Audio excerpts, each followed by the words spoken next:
नमस्ते दोस्तों, आप सबका एक बार फिर से स्वागत है आपके अपने YouTube चैनल सत्य सनातन में।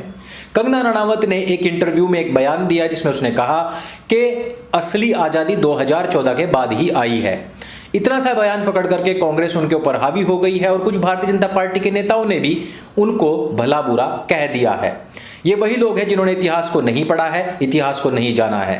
कंगना रनावत की पूरी बात ना तो सुनी गई है और जो सुनी भी गई है उसको मिसकोट कर दिया गया है।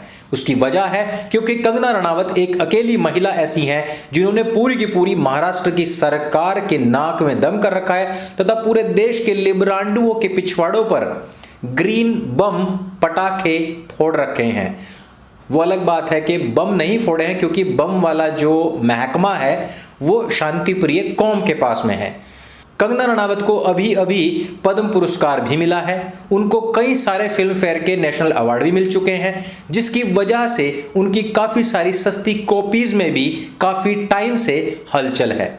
यही नहीं, कंगना रनावत काफ़ी बार इतिहास की सच्चाइयों से भी जनता को रूबरू करा चुकी हैं। नेहरू गांधी खानदान का भी पर्दाफाश कई बार कर चुकी हैं। इस पर मैं आगे बढ़ूं उससे पहले मैं आपसे एक सवाल पूछना चाहता हूं। आप लोग एरोप्लेन से तो गए ही होंगे कहीं ना कहीं, नहीं भी गए होंगे तो फोटो तो आपने देखे ही होंगे। फोटो पर वीटी लिखा होता है। इस वीटी का मतलब क्या होता है? इस वीटी का मतलब होता है वॉयसराय टेरिटरी। और ये वॉयसराय कौन है या वॉयसराय कौन था? इस सवाल का जवाब आप सबको पता है। इस देश का अंतिम वॉयसराय कौन था?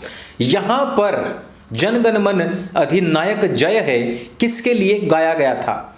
आज भी हमारे प्लेन्स के ऊपर वॉयसराय का नाम क्यों आता है? वो उसकी टेरिटरी के अधिकृत संपत्ति क्यों कहलाती है? इस बात का जवाब जिस दिन आपको मिल जाएगा उस दिन आपको कंगना रनावत को डिस्क्राइब करने की आवश्यकता नहीं पड़ेगी, बल्कि आप सीधे उसकी बात पर विश्वास करेंगे। दूसरी चीज, अनुज धर ने आज एक लेटर पोस्ट किया है और उन्होंने कहा है कि इस लेटर में जो नीचे आप साइड में भी देख सकते हैं, नीचे प्रधानमंत्री जवाहरलाल नेहरू जी के सिग्नेचर के नीचे क्या लिखा हुआ है?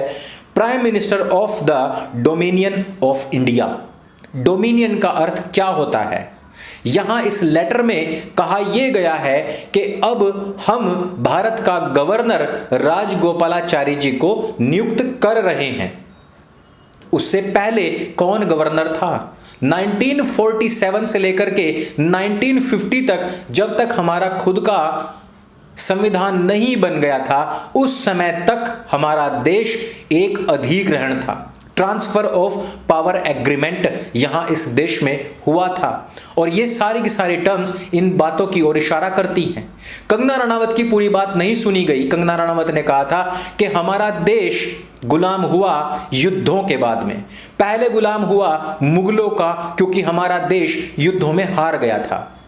उसके बाद में यहां की हुकूमतों के साथ में युद्ध हुआ अंग्रेजों का और उन अंग्रेजों ने यहां की छोटी छोटी रियासतों को हराया और वहां पर अपना अधिकार कर लिया।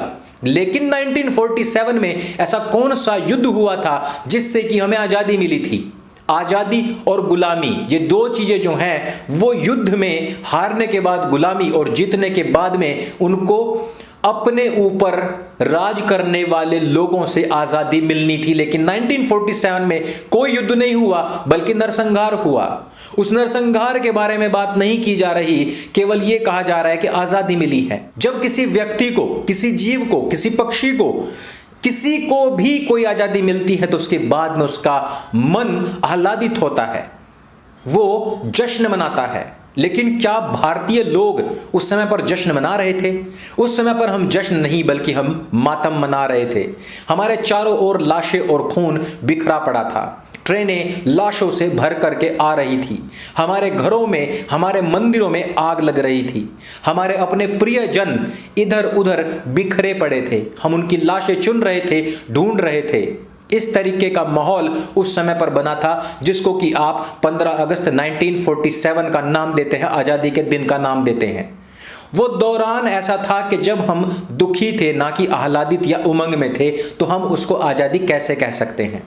इस सवाल का जवाब ना देकर के सिर्फ उसकी एक बात को नोट करके आप लोगों ने हंगामा कर दिया। कंगना रनावत कहती हैं कि आजादी के बाद में एक इस्लामिक स्टेट बना, लेकिन हमारा देश फिर भी एक सेकुलर देश क्यों रहा। कंगना रनावत का कहना था कि जहां एक और पाकिस्तान के अंदर 20% हिंदू थे, वो घट करके एक 2% रह जाते हैं। बंगाल में हमारे लोगों की संख्या तकरीबन 30% थी, लेकिन वो घट करके 2-4% रह जाती है। यह किस प्रकार की आजादी थी, यह किस प्रकार का शासन था।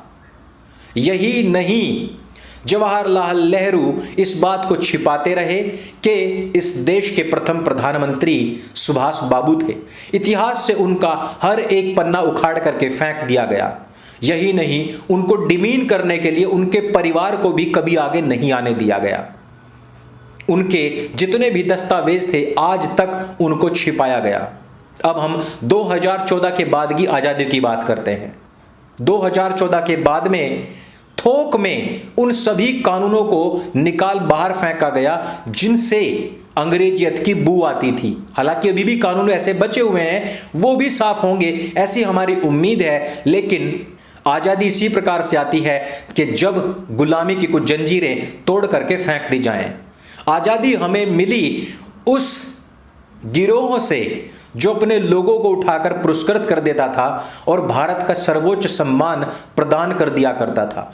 आज भारत की जड़ों से जुड़े हुए लोग जब राष्ट्रपति भवन पहुंच करके सम्मानित होते हैं, तब हमें लगता है कि असली आजादी आज आई है, कि जब सड़क पर, रोड पर, खेत में, खलिहान में, गरीबों के बीच, प्रकृति के बीच काम करने वाले लोगों को सर्वोच्च सम्मान मिलता है। आज हमें लगता है कि आजादी मिली है कि जब हम भारतीय शिक्षा पद्धति की ओर आगे बढ़ रहे हैं। इसमें कोई दो राय नहीं है और ना ही इसमें किसी के भी मन में किसी प्रकार का संशय आने की आवश्यकता थी। लेकिन मैंने आपको कुछ ऐसी चीजें बताई हैं जिनके आधार पर आप स्वयं भी तय कर सकते हैं कि आज भी भारत पूर्ण रूपेण आजाद है अथवा नहीं है। इस देश को डोमिनियन क्यों कहा गया? इस देश के प्लेन्स पर वीटी क्यों लिखा हुआ है? इस देश की आजादी के समय पर हिंदू मुस्लिम दंगे क्यों हुए थे? इस देश को इस्लामिक विचारधारा ने बंटवारे के गर्त में तो फेंक दिया, लेकिन हिंदुओं को क्यों काटा गया था? इस देश के प्रथम प्रधानमंत्री का नाम क्यों छिपाया गया था? उनसे जुड़े हुए दस्तावेज हमेशा तहखानों में दबे क्यों हुए थे? आप लोगों को इन बारे में सोचना चाहिए। आप लोगों को सोचना चाहिए कि इस देश के अंदर अल्पसंख्यकों की तुष्टीकरण के लिए खतरनाक कानून लाने के प्रावधान करने वाली पिछली कांग्रेस की सरकार इतनी आतुर क्यों थी? आप लोगों को सोचना चाहिए कि 80% हिंदुओं का अपमान करने के लिए कांग्रेस के बड़े बड़े लीडर्स ऐसी पुस्तकों का विमोचन क्यों करते हैं जिसमें हिंदू और हिंदुत्व का अपमान हो, जिसमें हमारे प्रतीक चिन्ह, हमारे चिन्हों, निशानों और हमारे भगवा का अपमान होता है। क्या आप समझते हैं कि उस दौरान में शासन करने वाली कांग्रेस की सरकार जो हिंदुओं का हमेशा दमन करती रही है, क्या वो एक स्वतंत्र आजाद भारत की कमान अपने हाथों में लिए हुए थी, या फिर वो उस समय पर भी एक डोमिनियन इंडिया का ही राज कर रही थी जिसकी कमान कहीं ना कहीं एलिजाबेथ से, कहीं ना कहीं उस सिंहासन से, कहीं ना कहीं उस मुकुट से चलती थी जिस पर ईसाइयत का क्रॉस छपा हुआ होता है। आप जरा विचार कीजिएगा कि इस देश को आज़ादी मिली थी या फिर भीख में कुछ टुकड़े इसकी ओर फेंके गए थे कुछ लालच की वजह से। आप विचार कीजिएगा कि 7.5 लाख क्रांतिकारियों को फांसी पर टांग दिया गया, लेकिन नेहरू और मोहनदास करमचंद गांधी ने ऐसे कौन से कर्म किए हुए थे कि उनको 2 डंडे तक नहीं पड़े, उनको कभी फांसी की सजा तक नहीं हुई, उनको कभी काला पानी भेजा तक नहीं गया, उनको कभी उम्र कैद तक नहीं हुई, बल्कि उनके हर एक सुरक्षा सुविधाओं का पूरा ख्याल जेल में भी रखा गया। विचार कीजिएगा, विचार करने से ही आगे के विचार खुलते हैं, दिमाग खुलता है और पूर्व की जो गंदगी दिमाग पर पड़ी हुई है वो भी हटती है। दीपावली पर काफ़ी सारी सफाइयाँ आप लोगों ने अपने घरों में की होगी। थोड़ी सी दिमाग की सफाई करने के लिए यदि एक चाबुक कंगना ने चलाया है, तो थोड़ा उस पर भी विचार कीजिएगा। इस वीडियो में सिर्फ इतना ही। मेरे संग बोली सत्य सनातन वैदिक धर्म की जय। जय हिंद, वंदे मातरम।